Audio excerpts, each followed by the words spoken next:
कभी इसे जन्म कुंडली कहा है, तो कभी इसे संविधान की आत्मा भी कहा है। ध्यान देने का विषय है, संविधान की आत्मा शब्द का दो चिंतकों ने, विचारकों ने, समीक्षकों ने उपयोग किया है। एक मोहम्मद हिदायतुल्लाह, भारत के न्यायमूर्ति, और दूसरा डॉक्टर भीमराव अंबेडकर। तो संविधान की आत्मा शब्दावली का उपयोग डॉक्टर अंबेडकर ने संवैधानिक उपचारों के लेख के बारे में कहा है,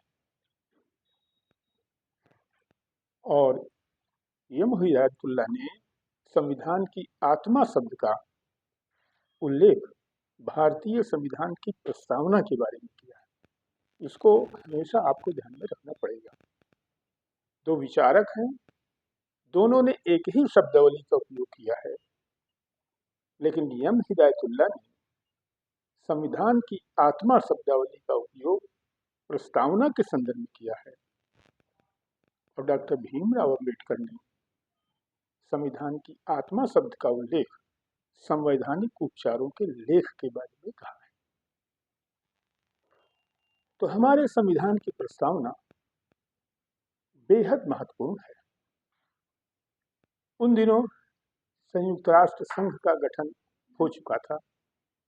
अब ऐसी परिस्थिति में हमने बहुत सारे देशों के संविधान से महत्वपूर्ण बातों को लिया, लेकिन हमने यूनो के संविधान से भी कुछ न कुछ प्रभाव ग्रहण किया है।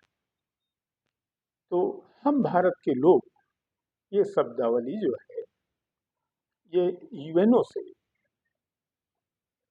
प्रभावित प्रतीत होती है, और हमारे संविधान की प्रस्तावना में स्पष्ट रूप में भारतीय समस्याओं के निराकरण का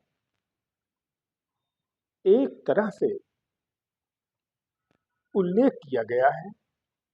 जो गंभीर समस्याएं हैं राजनीतिक संदर्भ में, आर्थिक संदर्भ में, सामाजिक संदर्भ में, उन सबको स्पष्ट कर दिया है।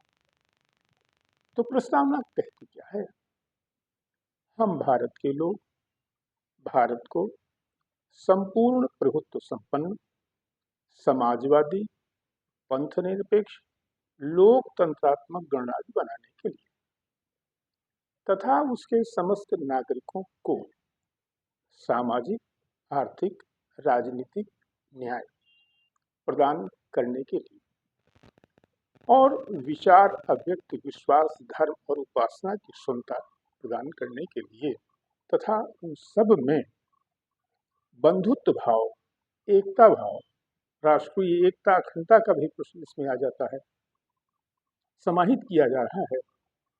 और फिर कहा जा रहा है, अंत में कहा जा रहा है, दृढ़ संकल्प होकर के आज दिनांक 26 नवंबर 1949 को एतद द्वारा अंगीकृत, अधिनियमित और आत्मार्पित करते हैं। तो यहाँ पर जो विचारणीय विषय है वो ये है कि अंगीकृत का मतलब क्या हुआ? हमने स्वीकार किया। इसी तरह एतद द्वारा का मतलब क्या हुआ? इसके द्वारा, इसके द्वारा। ये हिंदी में भी